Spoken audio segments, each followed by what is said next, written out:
Olá, meus irmãos, povo da Umbanda, bom dia, boa tarde, boa noite. Meu nome é Evandro Tanaka, eu sou médium umbandista e hoje a gente vai conversar sobre o primeiro sacramento da Umbanda, um dos mais importantes para a trajetória espiritual do médium, ou do Cambone, ou do Ogã, enfim, do trabalhador de Umbanda. Esse é o ritual que oficializa a entrada da pessoa para a religião de Umbanda. Nós vamos falar sobre o batismo.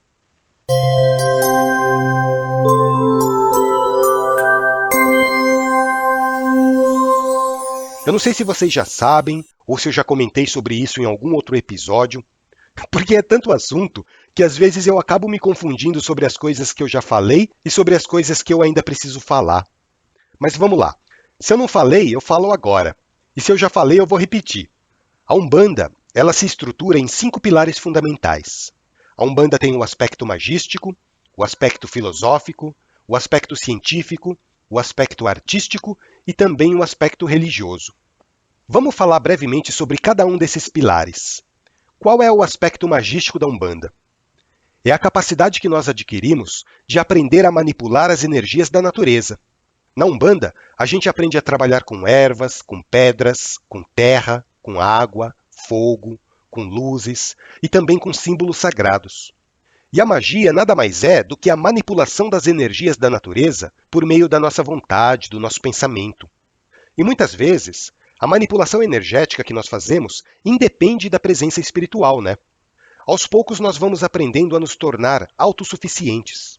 Nós vamos aprendendo a nos manter equilibrados sem a necessidade de receber uma ajuda externa, seja de encarnados ou desencarnados.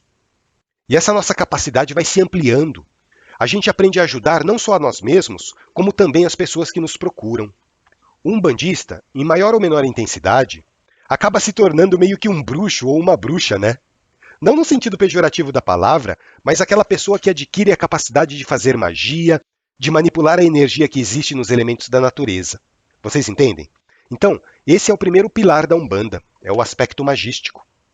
E qual é o segundo pilar? É o aspecto filosófico. É o estudo que nós fazemos, dentro dos dogmas umbandistas, a respeito do sentido da vida. São as reflexões que nós fazemos sobre o universo, sobre Deus, os orixás, sobre o mundo espiritual, sobre as entidades, o motivo pelo qual nós estamos aqui na Terra, a necessidade de depurarmos o nosso espírito através das reencarnações, a ligação que existe entre todos os seres vivos, tudo isso faz parte do aspecto filosófico da Umbanda. E o terceiro pilar da Umbanda é o aspecto científico. É a busca incessante pela verdade, a tentativa de compreender as leis que regem os diferentes planos da vida. O estudo dos nossos corpos sutis, por exemplo, a compreensão do nosso corpo físico, do corpo astral, do duplo etérico, do corpo mental, do corpo búdico, do corpo átmico, do corpo monádico, tudo isso faz parte do aspecto científico da Umbanda. O próprio estudo da mediunidade faz parte desse aspecto científico. Você vai aprender como funciona o mecanismo da comunicação entre os dois mundos, né? Você vai aprender as leis que regem tanto o plano material quanto o plano espiritual. Você vai entender a natureza dos diversos sítios vibratórios para onde o nosso espírito é atraído após o desencarne. E esse lado científico da Umbanda não se restringe apenas a entender o comportamento da matéria densa, dessa matéria que os nossos sentidos percebem. Ele tenta também compreender o comportamento da matéria sutil, aquilo que os espíritas kardecistas chamam de matéria quintessenciada. Vocês já ouviram falar nesse termo? É aquela matéria que só é perceptível quando nós estamos na condição de desencarnados. Então, esse é o aspecto científico com o qual a Umbanda também se preocupa. Percebam que esses 3 aspectos que eu falei, o magístico, o filosófico e o científico, eles demandam muito estudo, né? E não são estudos de anos, são estudos de vidas. Nós precisaríamos de muitas e muitas reencarnações para dominar todos esses conceitos. Mas é para isso que nós temos a eternidade pela frente, não é verdade? Os nossos guias de luz, os nossos irmãos espirituais mais velhos, eles já dominam essas áreas que nós ainda estamos engatinhando. Mas um dia a gente vai chegar lá também, né, gente? É um passo depois do outro. É assim que se avança na caminhada. E se a magia, a filosofia e a ciência exigem muito estudo, os 2 últimos pilares da Umbanda trabalham com habilidades diferentes, digamos assim. Eu estou falando do aspecto artístico e do aspecto religioso. Aqui a gente não está mais falando daquele estudo metódico, do esforço que a gente precisa ter para adquirir conhecimento. A gente está falando da sensibilidade, da criatividade, da conexão com as esferas superiores de vida que trazem até nós as belezas que preenchem o nosso espírito. E se nós prestarmos atenção, a Umbanda tem um lado artístico muito rico, né? O lado artístico da Umbanda se manifesta através dos pontos cantados, da confecção de imagens de orixás, de entidades, através das pinturas, dos desenhos, das danças. Tudo isso faz parte do lado artístico da Umbanda. E é esse lado artístico que traz o alimento para a nossa alma, aquilo que o nosso espírito precisa muitas vezes para despertar a sensibilidade de apreciar o que é belo. E o último pilar da Umbanda se refere ao aspecto religioso, que também serve para despertar a nossa sensibilidade. É através desse lado religioso que a gente se direciona a Deus, que a gente fortalece a nossa fé. É a religião que preenche o nosso espírito com aquilo que nos falta. Assim como a arte preenche a nossa alma, despertando em nós a sensibilidade necessária para apreciar a perfeição. Afinal de contas, Deus não é nada mais do que a perfeição, não é mesmo? Eu expliquei esses 5 pilares para vocês, mas para fins didáticos, tá, gente? Para vocês conseguirem entender como a Umbanda consegue abranger todos os aspectos da vida. Mas na prática, a gente vai perceber que essas áreas se interpenetram. A filosofia acaba se misturando com a ciência, a magia se mistura com a religiosidade, a arte se mistura com a filosofia. No nosso dia a dia, a gente pega essas 5 áreas, bota tudo dentro do caldeirão e mistura, até formar uma massa homogênea que a gente chama de Umbanda. Então, gente, quando as pessoas perguntam para mim se a Umbanda é uma religião, eu digo que não. A Umbanda é muito mais do que uma religião. Quando elas perguntam para mim se a Umbanda é magia, eu digo que não, que a Umbanda é muito mais do que simples magia. Quando elas perguntam para mim se a Umbanda é ciência, eu digo que não. A Umbanda é muito mais do que ciência. A Umbanda é tudo isso acrescentada de arte e fé. É dessa maneira que eu enxergo a Umbanda, é dessa maneira que a Umbanda me preenche.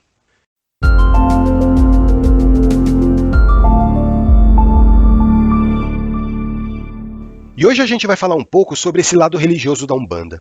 A gente vai começar conversando sobre o sacramento do batismo. E esse ritual religioso é praticado em todas as religiões, né? O batismo é o ritual iniciático que introduz a pessoa dentro daquela determinada fé. No caso do catolicismo, por exemplo, a pessoa é batizada quando ela aceita os dogmas da igreja. Na religião evangélica, a pessoa é batizada quando ela aceita Jesus na sua vida. No caso dos Mormons, é quando a pessoa aceita as palavras reveladoras de Joseph Smith. E no caso da Umbanda?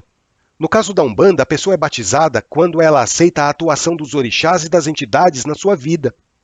Algumas pessoas dizem que o batismo na Umbanda é quando a pessoa é apresentada para os orixás. Orixás assim no sentido de irradiação de Deus, né? Eu prefiro dizer que o batismo é a confirmação da vontade daquela pessoa de ser conduzida pela força dos orixás, de ser conduzida pela espiritualidade que atua na egrégora da Umbanda. É por meio do batismo, é por meio da lavagem da coroa, que a pessoa sacramenta a sua comunhão com o plano espiritual. E na Umbanda podem ser batizados tanto crianças quanto adultos. Não tem problema nenhum nisso. No caso das crianças, tem alguns terreiros que não impõem qualquer limite de idade para ser batizado. Tem terreiro que batiza até bebê, assim como faz a Igreja Católica. Outros terreiros, por sua vez, eles exigem uma idade mínima da criança para poder ser batizada. Algo assim em torno de 8 ou 9 anos de idade. E por que eles colocam esse limite mínimo de idade? Vocês sabem?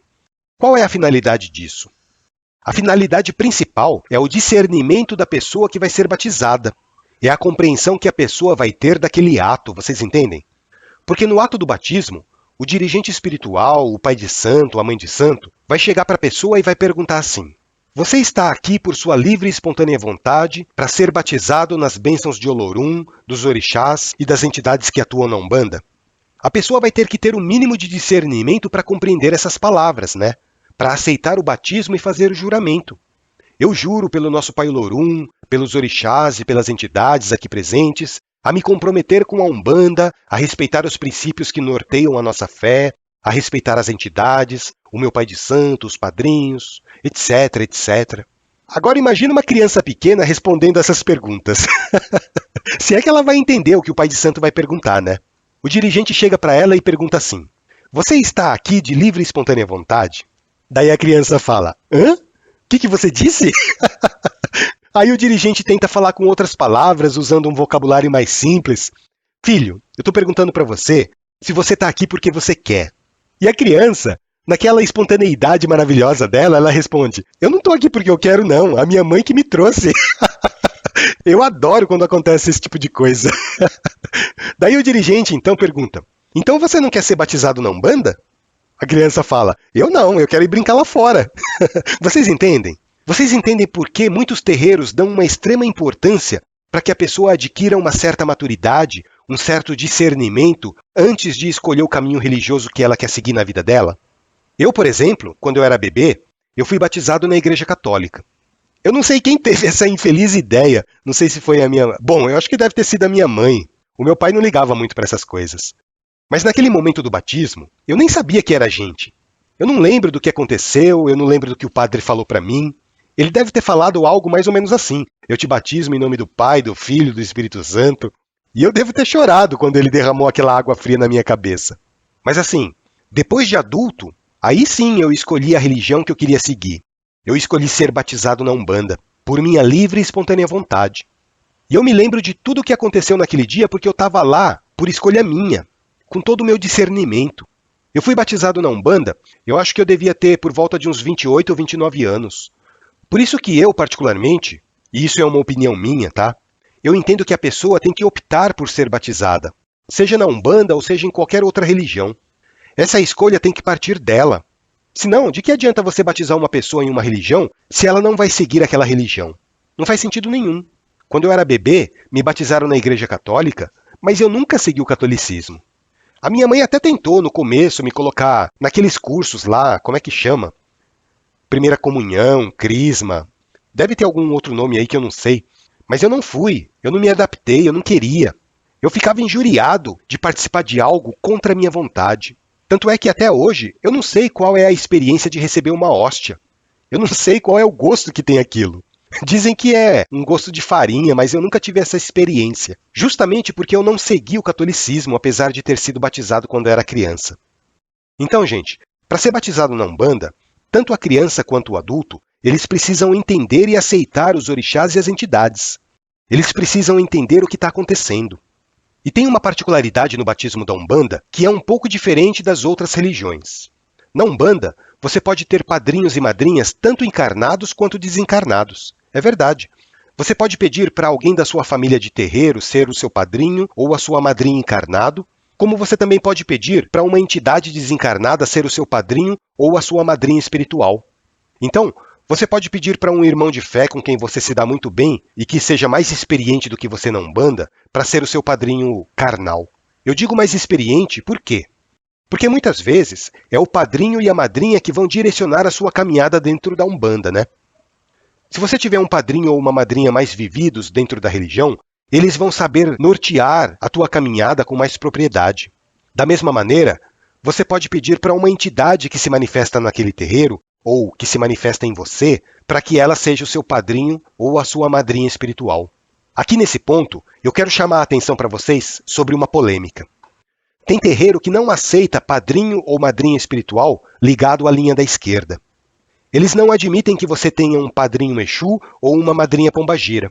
E eles justificam isso dizendo que o sacramento do batismo, sendo uma obrigação de Oxalá, teria uma natureza energética totalmente oposta ao trabalho dos Exus e Pombagiras. Bom, esse é um ponto de vista deles. Tem outros terreiros que falam que não tem problema nenhum nisso, que você pode escolher o padrinho ou a madrinha que você quiser.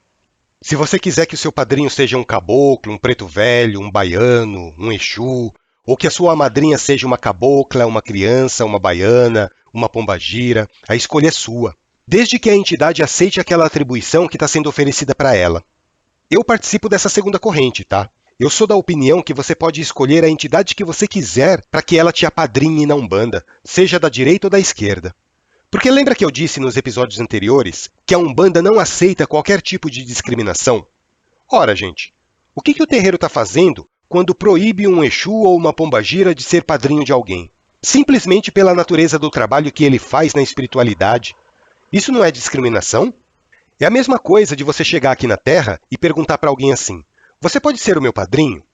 Mas antes eu preciso saber qual é a sua profissão, Porque para ser meu padrinho só pode ser médico ou advogado ou professor. Agora, se você for policial, ou se você for lixeiro, ou se você for, sei lá, diretor de presídio, aí o meu terreiro não aceita que você seja meu padrinho, por causa da atividade que você desempenha. O meu terreiro acha que você carrega uma energia incompatível com aquele tipo de sacramento. Para mim, pelo menos, esse argumento de que Exu e Pombagira não pode participar do sacramento do batismo por causa da energia densa que eles manipulam, não faz sentido nenhum. Às vezes vai ser justamente essa especialidade deles em manipular energias densas que vai te ajudar na vida, né? Mas enfim, esse também é um ponto de vista meu. Como diz o pai Adérito, se o seu terreiro faz diferente, o seu terreiro está certo e eu estou errado. Siga sempre as diretrizes que o seu pai de santo, o seu dirigente espiritual passa para você, tá bom? E quantos padrinhos eu posso ter? Gente, geralmente é um padrinho e uma madrinha encarnados e um padrinho e uma madrinha desencarnados. Mas isso vai de você. Tem gente que prefere ter apenas padrinhos encarnados. Tem gente que prefere ter apenas padrinhos desencarnados. E tá tudo certo. Não existe regra para isso. O importante é a gente ter a consciência aqui de que o padrinho e a madrinha, sejam eles encarnados ou desencarnados, assumem um compromisso com Deus para guiar aquela pessoa que se tornará o seu afilhado, a sua afilhada.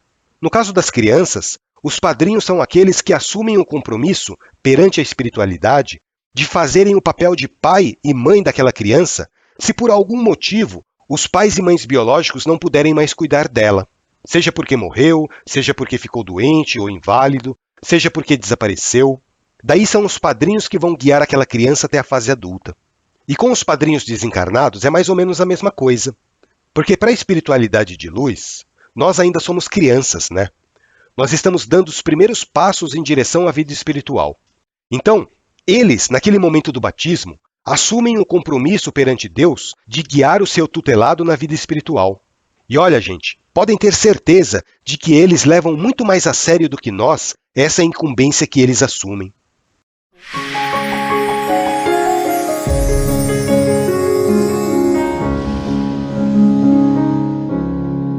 E com relação ao ritual do batismo?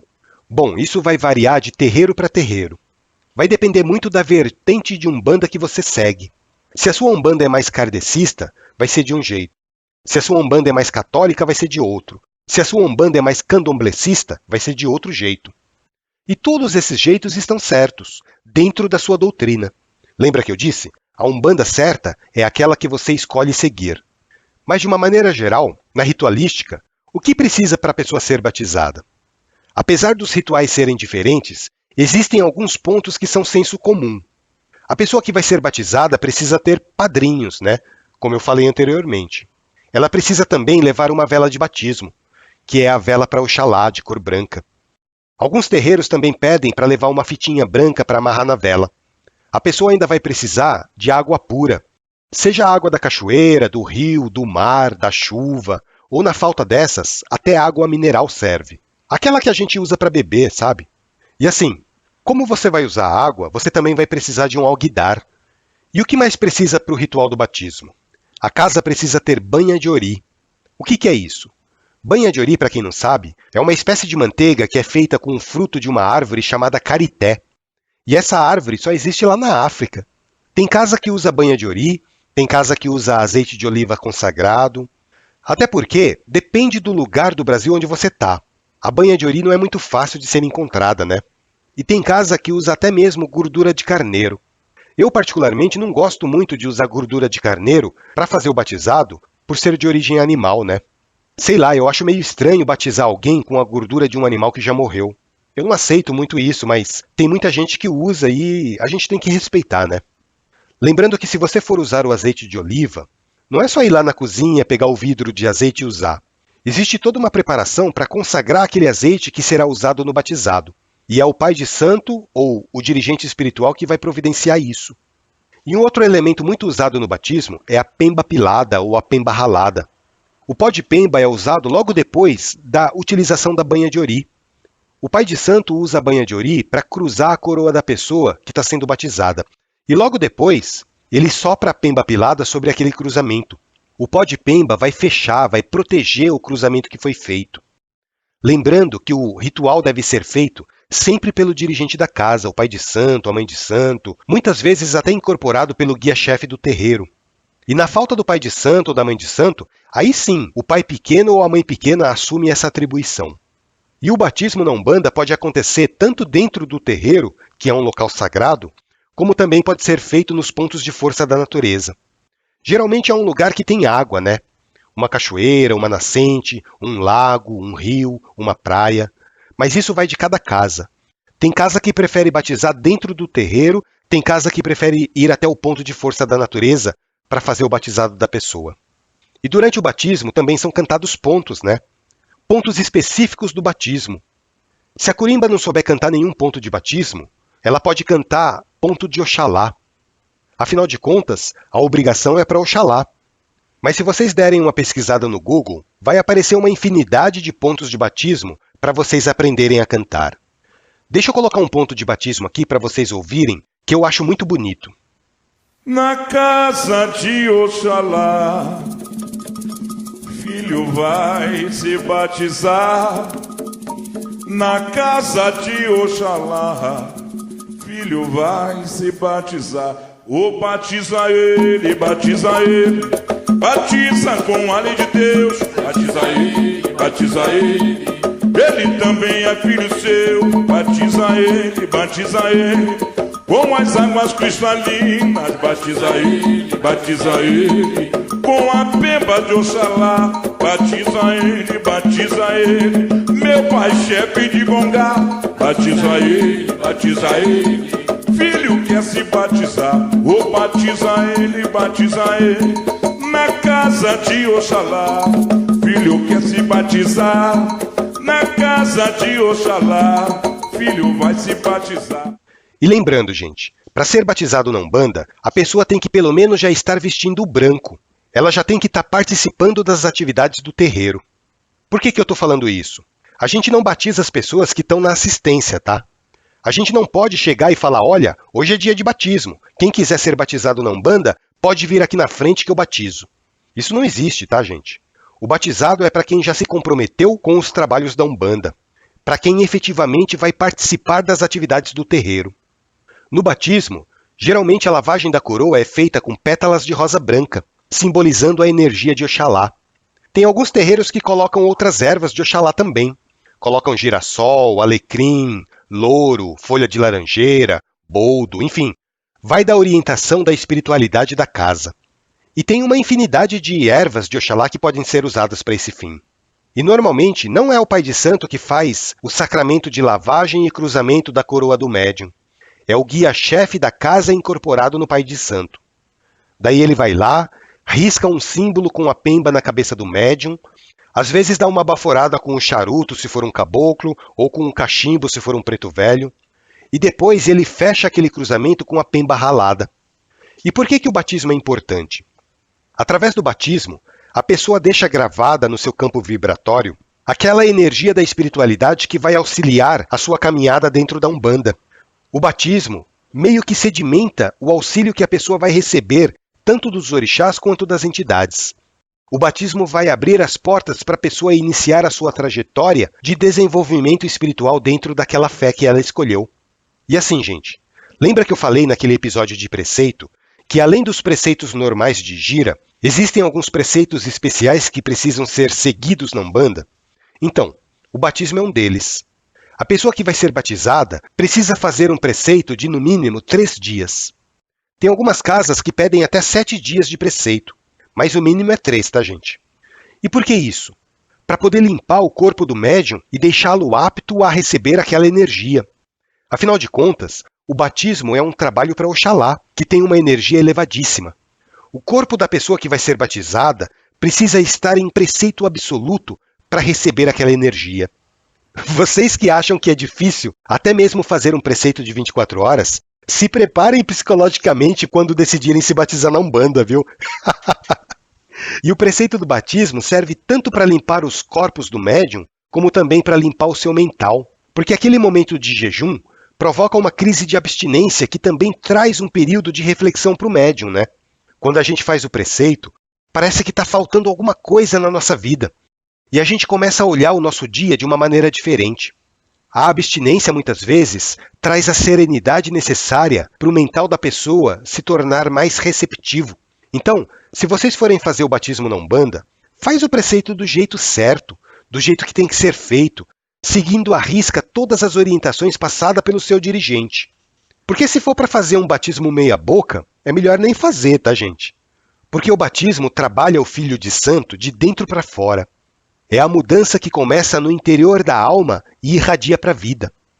Bom, espero que vocês tenham gostado do episódio de hoje. E vocês perceberam que a Umbanda, sendo uma religião, também possui as suas liturgias, né? E são cerimônias muito bonitas que vale a pena assistir. Se vocês ainda não tiveram a oportunidade de assistir um batismo na Umbanda, vocês não sabem o que vocês estão perdendo. É uma cerimônia linda.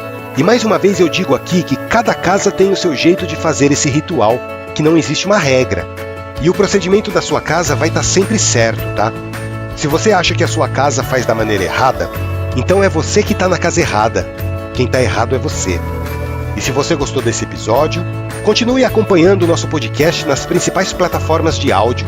Nós estamos presentes no Spotify, no Deezer, no Amazon Music, no Google Podcast, no Apple Podcast.